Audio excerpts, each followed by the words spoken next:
Hola, bienvenidos a Psicoanálisis Cotidiano. El psicoanálisis es uno de los temas más interesantes que una persona pudiera conocer. El mismo tiene que ver con aspectos muy internos de nosotros mismos, de los cuales en la mayoría de los casos desconocemos. El psicoanálisis es un pensamiento que viene a respondernos muchas cuestiones que nos interrogan, desde por qué nos angustiamos, por qué nos enfermamos, por qué nos enamoramos, por qué tenemos sueños. Es decir que el psicoanálisis tiene que ver con el deseo, y mi deseo es que me acompañen y disfruten de este programa.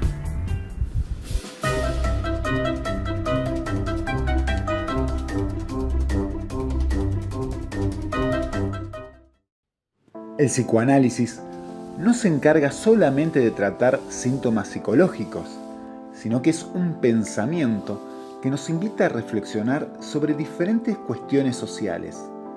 Las mismas pueden abarcar diferentes matices, tales como el ocio, deportes, estudio, viajes, familia,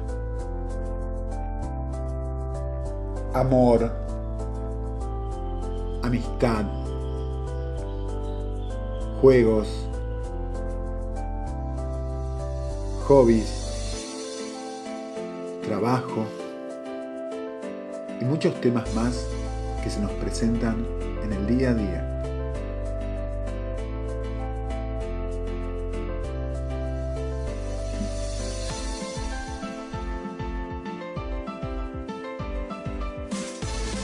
El psicoanálisis nos invita a introducirnos en una dimensión un tanto desconocida de nosotros mismos.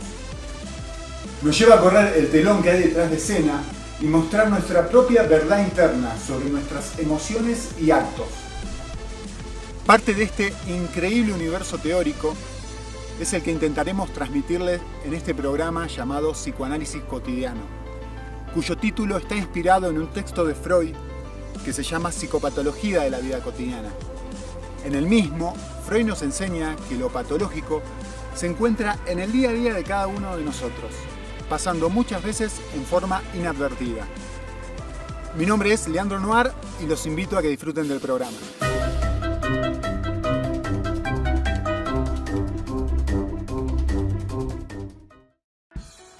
La historia del psicoanálisis tiene un origen preciso.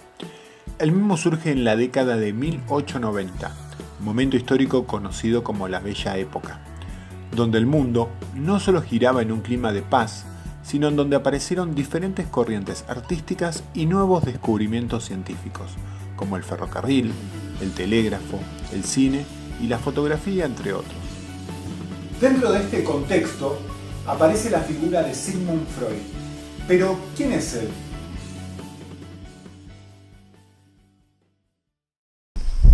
Freud es un médico neurólogo, era un médico neurólogo de origen austríaco, que es el creador del psicoanálisis. ¿Quién es Freud? Y qué sé yo, si te muestro ahí tengo dos fotos en mi agenda, a Freud y a mi hijo, así que para mí es casi como mi papá. Yo creo que es una de las personas más lúcidas que he conocido. Yo soy freudiano, ¿no? Y me parece un revolucionario, un tipo que ha tenido una capacidad para ir a lo más hondo de la mente humana. Lo revolucionó. Creo que el pensamiento del siglo XX no hubiera sido lo mismo, por lo menos desde el principio del siglo XX, no hubiera sido lo mismo sin Freud. Eso de que es el padre del psicoanálisis es muy cierto, ¿no? Bueno, tuve la oportunidad de ir a donde vivió él, en Viena, porque él primero vivió en Viena y después cuando Hitler, no sé si Hitler en persona, pero digamos todo el nazismo lo combate y lo persigue, logra salir de Alemania e ir a Londres. Entonces se lleva muchas de sus cosas, incluyendo el famoso diván y libros y cosas por el estilo. Pero en el museo que hay en Viena, que es la casa donde vivió, entiendo que la mayor cantidad del tiempo, podés ver realmente lo que era. Fue alguien muy de esos tocados por alguna vara mágica, digo, como puede ser Einstein o puede ser Hopkins, digamos, son personas muy iluminadas, súper inteligentes que por alguna razón pueden ver más allá de lo que vemos la mayoría, y por eso no hay tanto Freud, sino que Freud hubo uno solo.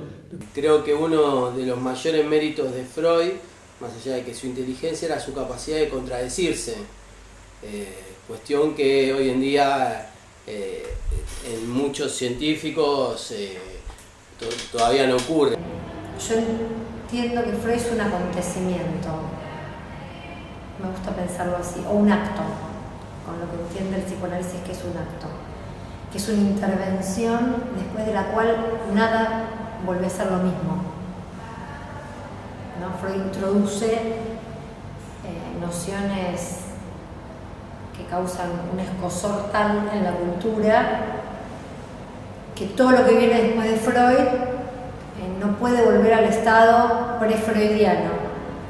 Luego, bueno, lo que hemos hecho, hacemos, harán los que venimos después de Freud, pero Freud es un acontecimiento en la cultura, funda una noción de la cual la cultura no disponía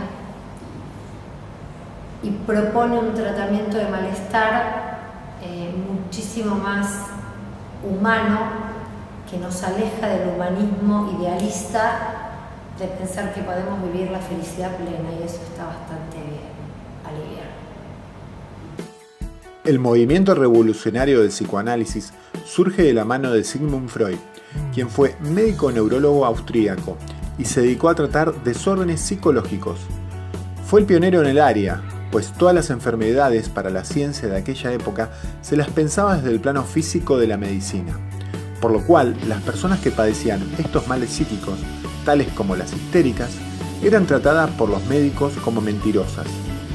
Freud, a diferencia de sus colegas, las escuchaba, creía en sus relatos, los cuales lo conducen a un desarrollo teórico impresionante para cualquier momento histórico. Un punto importante a destacar es cómo el psicoanálisis fue generando diferentes rupturas epistemológicas. Al hablar de quiebres epistemológicos, debemos aclarar qué es la epistemología. La epistemología es una rama de la filosofía que estudia los fundamentos y métodos del conocimiento científico. Es decir, que para cada época hay una manera, un modo de hacer ciencia. Esto es a causa de que, a medida que Freud avanza con su investigación, se irá separando de su posición como médico. Lo llevará a indagar hipótesis imposibles de pensar para ese momento, tales como la sexualidad infantil, el sentido de los síntomas, la interpretación de los sueños, los parámetros de normalidad, la concepción del ser humano y otras más. Una de las rupturas que genera el psicoanálisis es el quiebre con la modalidad del objeto de estudio, el cual, para el positivismo, debería ser empírico y tangible. Pero Freud estudia el inconsciente, que no se puede ver ni tocar, un lugar que no presenta ninguna ubicación en la anatomía del cuerpo humano. Pero entonces Freud, ¿cómo podía demostrar algo que no se podía ni ver ni tocar? La existencia del inconsciente freudiano es sólo aprehensible, observable, no en forma empírica, sino a través de sus manifestaciones, a las que llamaremos formaciones del inconsciente, como lo son los sueños, lapsus, actos fallidos, chistes, olvidos y síntomas. Para lograr tal demostración del inconsciente, Freud debía encontrar otros caminos diferentes al dispositivo clínico de la época basado en la observación empírica. Es así que Freud pasa de la mirada a la escucha, donde trata de oír el sentido de los síntomas y demás formaciones del inconsciente. Esta forma de pesquisar produce un corte, otra ruptura epistemológica con el método de investigación de la época. Hasta el momento, el aparato psíquico se pensaba y estudiaba desde un mismo lugar que era la conciencia. La originalidad de Freud pasa por un cambio de perspectiva, desde otro lugar, otra escena, el inconsciente, creando una nueva ruptura epistemológica, esta vez por medio de un nuevo paradigma, donde el objeto solo se ve a través de sus manifestaciones. Esto es comparable con las revoluciones científicas generadas por Copérnico y Galileo Galilei, donde se cambió de pensar a Tierra como centro del universo a ser el Sol. De la misma manera aquí se produce un pasaje de la conciencia al inconsciente como centro.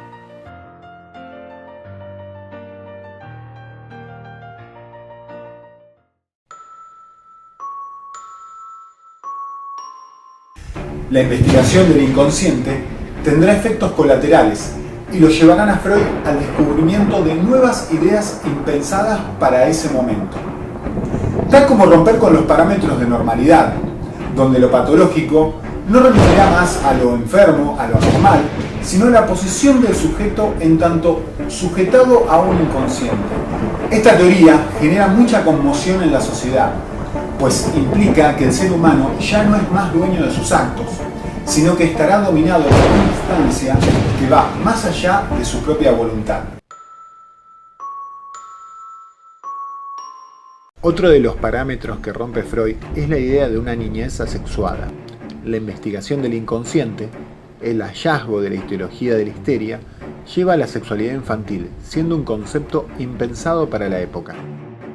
La sexualidad en psicoanálisis alcanzará una amplitud más allá del acto sexual, pues tendrá que ver con un concepto que llamaremos pulsión, que implicará una fuerza constante en búsqueda de satisfacción.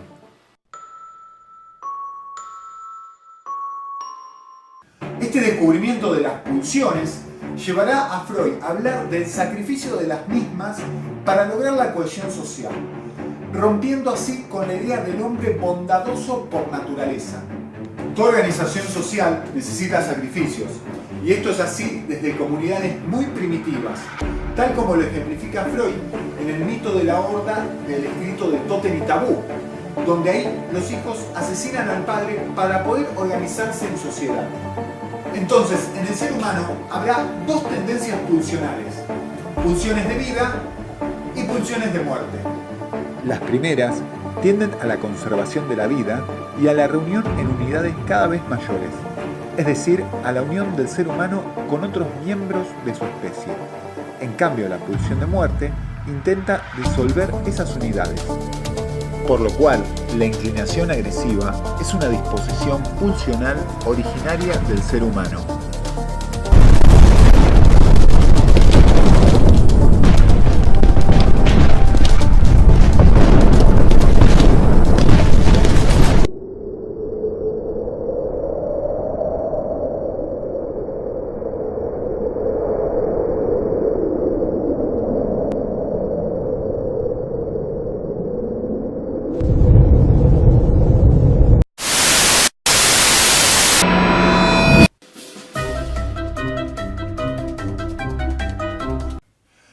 Todas estas rupturas epistemológicas que vimos llevan a un debate muy discutido hasta la actualidad, y es si el psicoanálisis es una ciencia o no.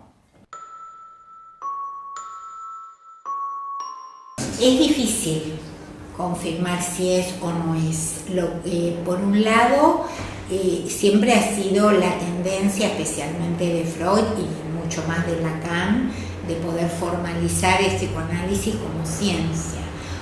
Una de las formas de mirarlo como ciencia es que son verificables sus efectos, o sea, que no es algo que es una entelequia que queda solamente en palabras, sino que es el abordaje por medio de la palabra y la verificación de la modificación de los síntomas. En ese sentido podríamos decir que sí, que es una ciencia porque tiene una técnica, tiene un modo de utilizarse y tiene posibilidades de ser verificada. Bueno, Leandro, en relación a este debate sobre el psicoanálisis, si se considera una ciencia o no se considera una ciencia, sobre todo en estos momentos, en este momento en el mundo y particularmente también en nuestro país, donde hay un auge de aquello que se considera la evidencia científica a partir de lo neurobiológico, de las neurociencias, y se niega que los tratamientos por la palabra sean considerados científicos. Justamente, Freud, que viene del positivismo, y no es ajeno a él, aunque se aparte y produce una ruptura epistemológica, enmarca en el campo de la ciencia su descubrimiento, que intenta formalizar ya en el proyecto de una psicología para neurólogos. No es una ciencia porque la ciencia, hay un punto en donde forcluye el sujeto. En aras de la objetividad no toma en cuenta el sujeto. Y el psicoanálisis es justamente de lo que se trata del sujeto del inconsciente. En el seminario 11 Lacan hace una diferencia respecto de esto, de la ciencia y la no ciencia, y toma la química como la ciencia, y la alquimia la relaciona más con el psicoanálisis, ¿no? En donde el alquimista lo que trata es, a partir de todas las experimentaciones que va haciendo, ¿no? Por ejemplo, que pueden transformar el plomo en oro porque son los mismos elementos combinados siempre de distintas maneras, y a partir de las experimentaciones que van haciendo apuntan a la depuración del alma, ¿no? Entonces están implicados como sujetos los alquimistas. En cambio los químicos no, en el experimento que hacen no tiene nada que ver el sujeto, ¿no? Por eso digo, en aras de la ciencia plantea la cuestión siempre en aras de una objetividad absoluta, y en el psicoanálisis no trabajamos con ningún tipo de objetividad, sino justamente como el sujeto del inconsciente. Bueno, ahí hay todo una... Sí, es una discusión. Según Freud lo planteaba como una ciencia. De hecho, en Pulsiones y sus destinos, él habla de cuáles que podemos pensar a la introducción a Pulsiones y sus destinos como un estudio epistemológico. Lo planteaba claramente como una ciencia y fundamentaba epistemológicamente, hablaba de algunos postulados básicos, trataba epistemológicamente claramente el psicoanálisis como una ciencia. Lacan es muy interesante porque en los primeros capítulos del seminario 11, de los 4 conceptos fundamentales del psicoanálisis, plantea que el psicoanálisis no es una ciencia, lo planteaba articulado a la alquimia, ¿sí? O sea que podríamos pensar precursora o anterior a la química. ¿Y cuál es la diferencia entre una ciencia y el psicoanálisis? Tenía que ver con que como en la alquimia el deseo del investigador es central en el resultado, es decir, cuáles son los ingredientes que se van poniendo para tener un resultado en la alquimia, lo decide la subjetividad del alquimista. En el psicoanálisis, el deseo del analista es central en el resultado, mientras que cuando pensamos en ciencia, sí, lo pensamos desde el punto de vista, por lo menos desde el punto de vista más tradicional, por decirlo así, en una cuestión donde el deseo del investigador tiene que ver en por qué está investigando eso, pero no que su subjetividad incide en el resultado. Más adelante dice que el psicoanálisis no es una ciencia, pero que tiene que ser digno de esa ciencia. Por eso la decisión de Lacan de la formalización, ¿sí? Está todo el tiempo buscando la formalización del psicoanálisis para despejar lo imaginario del mismo. Como vieron, hay muchas opiniones diferentes en definir si el psicoanálisis es una ciencia o no. Pero entonces, ¿qué es el psicoanálisis?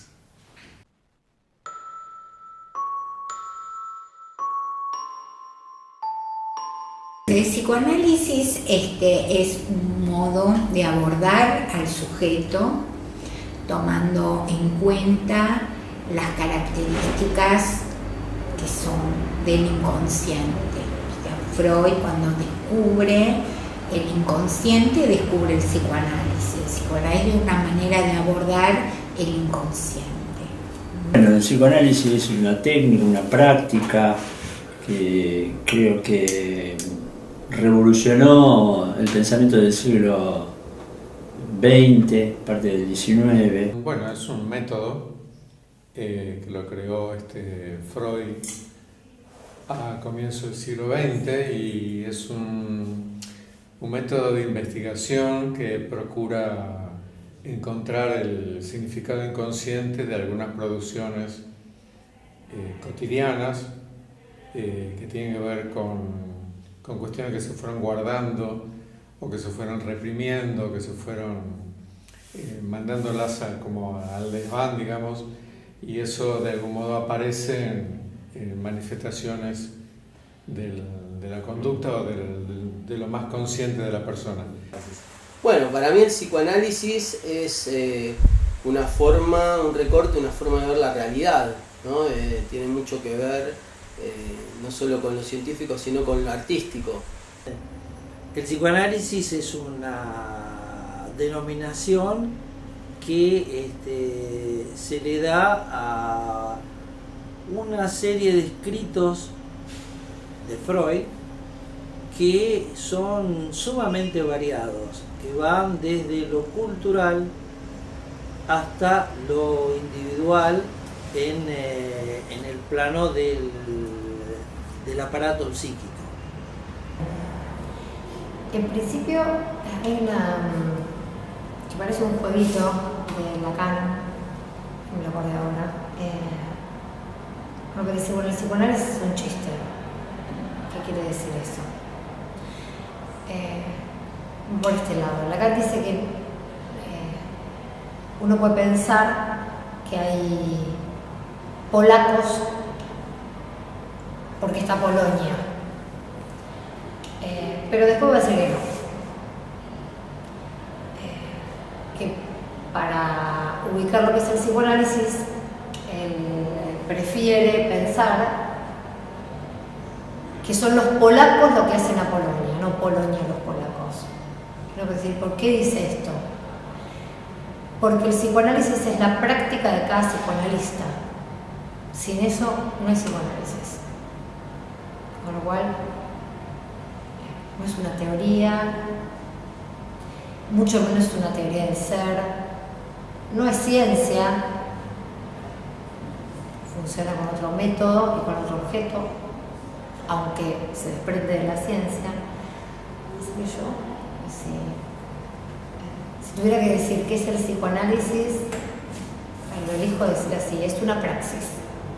Es la praxis que hace cada psicoanalista y eso hace al psicoanálisis o no, porque tampoco está garantizado. El psicoanálisis ya no es más ese dispositivo ligado a los silencios, sino que es ese espacio, debiera ser, me parece a mí, y es, bueno, en la práctica, tanto en el consultorio como en las instituciones, como en el hospital del campo de la salud mental, es la posibilidad de alojar el sufrimiento del otro a través de su palabra, para que encuentre un saber hacer con eso. El dispositivo analítico lleva a que el sujeto encuentre un sentido a ese síntoma y no lo obture. Y creo que esto es lo valioso de tu pregunta, encontrarnos en la posibilidad de este camino. Freud crea el psicoanálisis en la década de 1890. El mismo ha ido evolucionando y ramificándose en varias corrientes, motivo por el cual en la actualidad nos encontramos con diferentes escuelas de psicoanálisis, tales como la inglesa y la francesa, entre otras.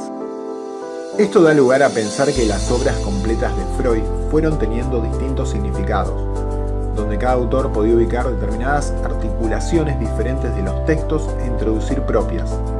Noten que pese a que los artículos de Freud tienen el mismo contenido significante, es decir, que en cada uno se encuentran las mismas palabras, su significado será distinto para cada lector. Por más que lo leamos siempre, hay en una segunda o tercera lectura de lo que ha escrito te das cuenta de nuevas cosas, de tan rico que es, digamos, su producción. Cuando uno piensa en el psicoanálisis, se equivoca en pensarlo como algo unívoco. Son una multiplicidad de ideas que algunas están contrapuestas entre sí, pero que se van complementando y permiten la creación propia. El objetivo de este programa es explicar las enseñanzas de Freud, Lacan y otros autores psicoanalistas. La cuestión es de qué manera. Uno podría pensar por temas, por ejemplo, el complejo de Edipo o la segunda tópica freudiana, yo, superyo y ello, pero eso llevaría a pensar que sería más conveniente hacerlo en forma cronológica, es decir, explicando la primera tópica, para entender el proceso y la lógica en el cual se llega a la segunda. Otra manera podría ser desarrollando un concepto central, por ejemplo el de significante, que transcurre en toda la obra de Lacan. Pero lo cierto es que no hay un punto de partida, ya que la enseñanza del psicoanálisis es como la práctica clínica del mismo, es decir, contornear el objeto de estudio, donde muchas cuestiones entenderemos en la medida que avancemos con su estudio, y en un efecto que llamaremos a posteriori, por lo cual, al no haber un objeto preciso y un punto de partida, nos lleva al interrogante cómo se debe transmitir el psicoanálisis. En realidad, uno creo que en estas cosas se basa mucho en la experiencia que uno tuvo, porque yo te digo, empecé haciéndolo por temática, pero cuando lo hice cronológicamente me sirvió también. Cuando Lacan, en determinado momento de la enseñanza, encuentra, a partir justamente del seminario de la angustia, que hay algo que está más allá del sentido, que tiene que ver con lo que él llama lo real, lo real de la experiencia analítica, que siempre está ligado a lo simbólico y lo imaginario. Ese real, eso que tiene que ver con el orden de lo imposible, es lo que produce efecto de transmisión, tanto en un análisis como en la transmisión del psicoanálisis por extensión. Uno puede transmitir los conceptos, puede enseñar los conceptos, se pueden estudiar de los libros, pero siempre hay algo que va más allá, que tiene que ver quizá con eso que Lacan llamó el estilo, esa manera propia de articular los conceptos por un lado, pero por el otro de dar cuenta de que no hay un saber absoluto. Bueno, respecto de la transmisión del psicoanálisis, es medio complejo, digo, porque si bien uno está en la facultad por ahí de las clases, la facultad no es un buen ámbito para la transmisión del psicoanálisis. ¿Por qué? Porque hay ciertos rangos, está el alumno, el profesor, los exámenes, cuestiones formales de la facultad que interfieren en la transmisión, ¿no? Ahí hay más un profesor que sabe y enseña a los alumnos, pero ahí no se trata de eso la transmisión.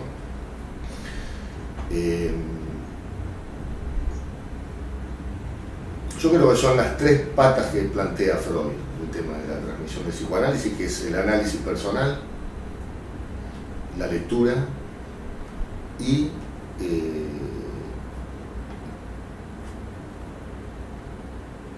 los grupos de estudio, hasta por ahí, porque si hay alguien que dicta el grupo, se pone en lugar del docente o del profesor, también interfiere eso en la transmisión del psicoanálisis. Como experiencia personal, lo que inventa Lacan, que es el dispositivo del cártel, me parece que está bien pensado eso en función de lo que es la transmisión del psicoanálisis. Cuando se reúnen 4 analistas más uno, ¿no? El que se llama más uno es el que trata de ver que no interfieran cuestiones imaginarias en el grupo, ¿no? Como por ejemplo, yo sé más que vos, mi trabajo mejor que el tuyo, o mirar cómo demostrar que uno tiene más lectura que el otro, ¿no? Amor, el odio.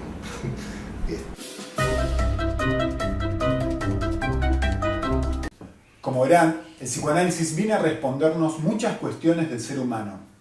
Pero como dice Freud, no se trata de una cosmovisión, es decir, de una ciencia que explique todo, pues el todo no existe.